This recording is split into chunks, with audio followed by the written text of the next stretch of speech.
Hey everyone, welcome back to Triple R Reefer. Let me blast y'all with some churches and a gunny.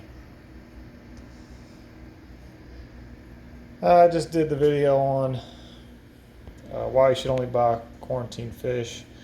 This one, I'm having to make these kind of back to back because I don't always have time to do these, and I actually like making videos. Let me do my trusty old home wrecker highlight. Good God, she fine.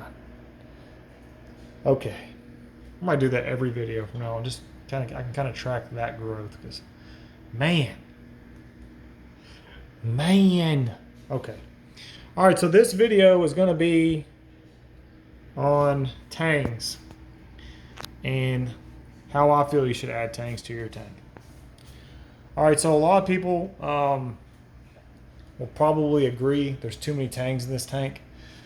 I could probably get on board with that. There's a lot of tangs in this tank. Too many? Maybe. Okay. The reason that I put so many tangs in this tank is because it spreads the aggression. The way you get by with adding tangs to a smaller tank is by adding more tangs. So try to follow me here. If you have two tangs, and they can be the same, zebra soma, yellow tang, purple tang, those are pretty aggressive fish, okay? And in some cases they will get along, and in some cases they will try to kill each other. But by spreading the aggression and adding four, well, not one can just be picked on. I'm not the one that came up with this. I mean, if you look at how to add tangs to your tank, most people will say add them in threes. And that is because it's hard for one to be picked on. There's just another guy to go look at. And if you know tangs, they are absolutely stupid. I mean, I feel like any fish that you can put a mirror up to the tank and they fight themselves, there's not a lot going on upstairs. So I added a lot of tangs. I think there's 7. I'm 99% sure there's 7 tangs in here. But I did that on purpose. When adding this many tangs at one time, you do risk overloading your tank, your tank's filtration. In order to counter that, what you can do is feed more when you know you're going to be putting them in. So you can start feeding a little bit more and put a false load on the biofiltration. By doing that, the bacteria will have to grow with their food supply, or they will grow. They won't have to do anything. The other thing is you can dose ammonia. You got to be very careful with that because if you put too much and you outpace your bacteria with fish in the system, you can kill your fish and your inverts. I did this system a certain way with no fish in it. I started feeding the tank a lot, dosing ammonia, but had no fish to kill.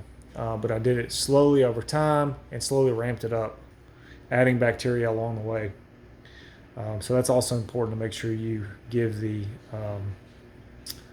bacteria the food source, but you also got to have the bacteria.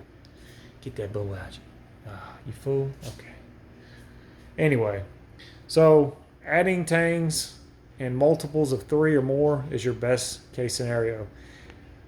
Another thing I would highly recommend is adding them at the same time. Adding another fish to a load of fish that already have all their territories when they sleep.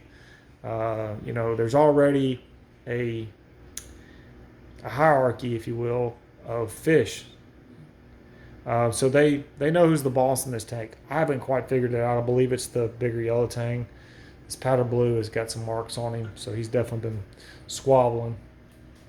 The powder blues are just, if you know, you know. They are not nice. So anyway, that's all I really got on how to add tangs.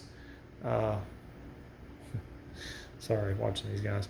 On how to add tangs, I really feel like you should try to follow that the best you can. If you have any questions, please ask. And remember to buy quarantined tangs. Man, if there's one fish you should buy quarantined, it's a tang. Probably should have said that in the other video. All right, that's it. I appreciate y'all. Thank y'all so much for the comments and the likes and subscribers that have been pushing that button. I know it's a click, and I sure appreciate when you do it. All right.